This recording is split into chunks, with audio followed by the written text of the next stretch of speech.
जय श्री कृष्ण। मीमांसा online academy में एक बार फिर आपका हार्दिक स्वागत है। और आज हम प्रस्तुत हुए हैं आदिकाल नामकरण की समस्या। आदिकाल विभिन्न विद्वानों ने आदिकाल को जो नामकरण दिए हैं उसकी हम यहाँ पर चर्चा करेंगे। दोस्तों, वैसे तो आदिकाल का जो सर्वमान्य नाम है वो आदिकाल ही है और यह नाम हजारी प्रसाद द्विवेदी ने दिया था। बाद में शुक्ल जी ने भी इस नाम को स्वीकार किया। हालांकि शुक्ल जी वीरगाथा काल मानते हैं, लेकिन बाद में शुक्ल जी ने भी इस नाम को स्वीकार किया। और आदिकाल नाम किसके द्वारा दिया हुआ है? हजारी प्रसाद द्विवेदी द्वारा दिया हुआ है। आदिकाल के नामकरण की समस्या बहुत बड़ी है। अलग अलग विद्वानों ने अलग अलग प्रकार से अपने नाम सुझाए हैं। तो मैं पहले बात करूं, सबसे पहले आदिकाल को आरंभिक काल किसने कहा? आदिकाल को आरंभिक काल कहा है मिश्र बंधुओं ने। मिश्र बंधु। दोस्तों, एक प्रश्न यह भी आता है कि जैसे आरंभिक काल है तो इसी से मिलता जुलता एक नाम है प्रारंभिक काल। तो यदि मैं बात करूं आदिकाल को प्रारंभिक काल किसने कहा? प्रारंभिक काल, तो प्रारंभिक काल कहा है गणपति चंद्र गुप्त ने। गणपति चंद्र गुप्त ने। एक और बात हम यहां करें, गणपति चंद्र गुप्त ने प्रारंभिक काल भी कहा है और शून्य काल भी कहा है। शून्य काल। तो ये दोनों नाम किसके द्वारा सुझाए गए हैं? गणपति चंद्र के द्वारा सुझाए गए हैं। अब मैं आगे बात करता हूं वीरगाथा काल। ये सभी इससे परिचित है। वीरगाथा काल ये आचार्य रामचंद्र शुक्ल ने दिया है। शुक्ल जी। इसी से मिलता जुलता नाम है एक वीर काल, वो विश्वनाथ प्रसाद ने दिया है। वीर काल, विश्वनाथ प्रसाद। और इसी तरह का एक और नाम है आदिकाल के लिए, वो है वीर श्रृंगार काल। वीर श्रृंगार काल। यह नाम दिया है भगीरथ मिश्र ने।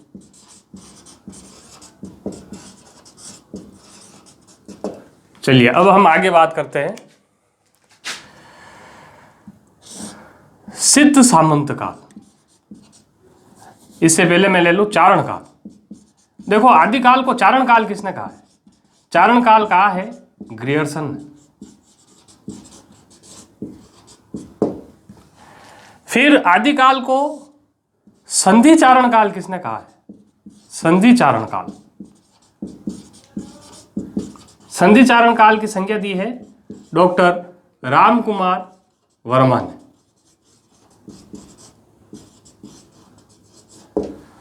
आगे हम बात करें संधि चारण काल के बाद आदिकाल को सिद्ध सामंत काल की संज्ञा किसने दी है? सिद्ध सामंत। तो दोस्तों, सिद्ध सामंत काल कहा है राहुल सांस्कृत्यायन ने। राहुल सांस्कृत्यायन ने।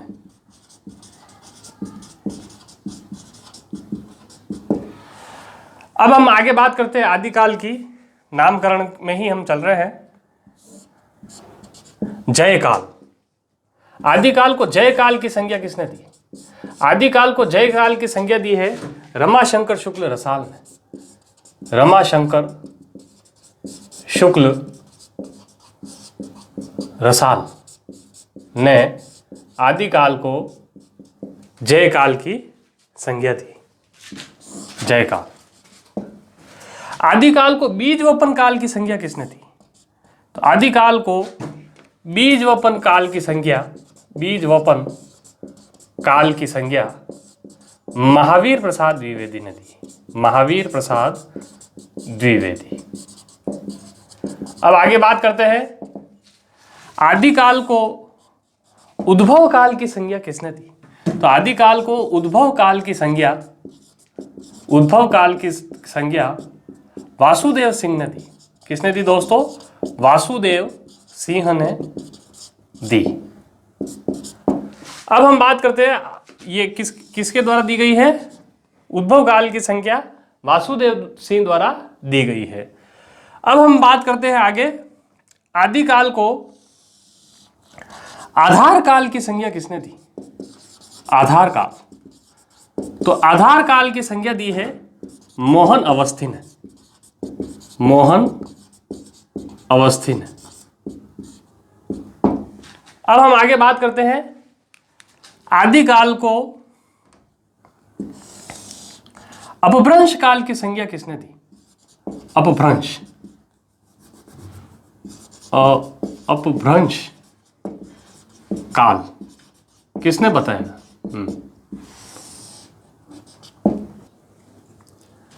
तो यह संज्ञा दी है अपभ्रंश काल को की धीरेन्द्र वर्मा ने। तो दोस्तों इस प्रकार से अलग अलग विद्वानों ने अलग अलग नाम अपने हिसाब से, अपने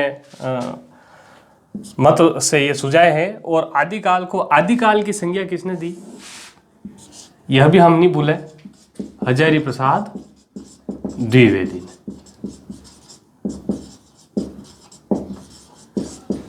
तो ये तो हो गया आदिकाल का नामकरण। तो दोस्तों अब हम बात करते हैं हिंदी के प्रथम कवि की। हिंदी का प्रथम कवि कौन है? दोस्तों हिंदी का प्रथम कवि माना जाता है सरहपा। कहीं कहीं सरहपा मिलता है और कहीं कहीं सरहपाद पूरा मिलता है। ठीक है, तो हम दोनों प्रकार से इसको लिख सकते हैं, सरहपाद या सरहपा। दोस्तों राहुल सांस्कृत्यायन ने सरहपा को हिंदी का पहला कवि माना है। राहुल सांस्कृत्यायन सरहपा को हिंदी का पहला कवि मानते हैं। तो हम बात करेंगे हिंदी का प्रथम कवि। प्रथम कवि राहुल सांस्कृत्यायन के अनुसार तो सरहपा हो गया। ठीक है, इसमें एक हमें यह बात और ध्यान रखनी है कि राहुल सांस्कृत्यायन ने सरहपा की जो रचनाएं हैं उसका दोहा कोश के नाम से संकलन किया है। दोहा कोश, इस नाम से राहुल सांस्कृत्यायन ने इसका संकलन किया है। हालांकि ये रचना सरहपा की है, लेकिन कुछ खास चीजों को इसमें लेकर राहुल सांस्कृत्यायन ने इसका संकलन तैयार किया है दोहा कोश के नाम से। फिर आगे बात करें, शिव सिंह सेंगर ने हिंदी का पहला कवि किसको माना है? शिव सिंह सेंगर, जिन्होंने शिव सिंह सरोज ग्रंथ की रचना की है, उन्होंने हिंदी का प्रथम कवि किसे माना है? तो शिव सिंह सेंगर जो है वो हिंदी का प्रथम कवि किसको मानते हैं? पुष्य या पुंड को। कहीं कहीं नाम पुष्य मिलता है, कहीं कहीं नाम पुंड मिलता है। पुष्य या पुंड को शिव सिंह सेंगर हिंदी का पहला कवि मानते हैं। फिर बात करें शालिभद्र सूरी, गणपति चंद्र गुप्त की। गणपति चंद्र गुप्त ने हिंदी का पहला कवि किसको माना है? तो गणपति चंद्र गुप्त ने हिंदी का पहला कवि माना है शालिभद्र सूरी को। शालिभद्र सूरी को। अब हम बात करते हैं रामकुमार वर्मा की। रामकुमार वर्मा ने हिंदी का पहला कवि किसको माना है? तो रामकुमार वर्मा ने हिंदी का पहला कवि माना है स्वयंभू को। स्वयंभू को, ये थोड़ा ऊपर लिख देता हूं मैं, स्वयंभू। अब हम बात करें आगे, आचार्य रामचंद्र शुक्ल। रामचंद्र शुक्ल ने हिंदी का पहला कवि किसको माना है? तो रामचंद्र शुक्ल हिंदी का पहला कवि मानते हैं चंद बरदाई को। चंद बरदाई। साथ ही आगे हम बात करें, हिंदी का पहला कवि राहुल सांस्कृत्यायन के अनुसार तो हो ही गया, सरहपा। अब दोस्तों इसमें एक चीज हमें ध्यान देने की बात है कि यहां पर कुछ मैं प्रवृत्ति भी यहां पर बताता हूं आपको आदिकाल की सिद्धों के बारे में, क्योंकि सरहप्पा की बात हुई। सरहप्पा कौन है? सिद्ध। अब सिद्ध कवि क्या होते हैं, इनकी संख्या कितनी है, ये बात भी कर लेते हैं। हिंदी का प्रथम कवि तो हो गया, अब हम बात करते हैं सिद्ध कवियों की, क्योंकि यह सरहप्पा शब्द आया है। देखो, सिद्धों की जो संख्या है वो 84 मानी गई है, 84। और हमें यह ध्यान रखना है कि सिद्धों में सर्व प्रमुख कौन थे? सरहप्पा, सर्व प्रमुख।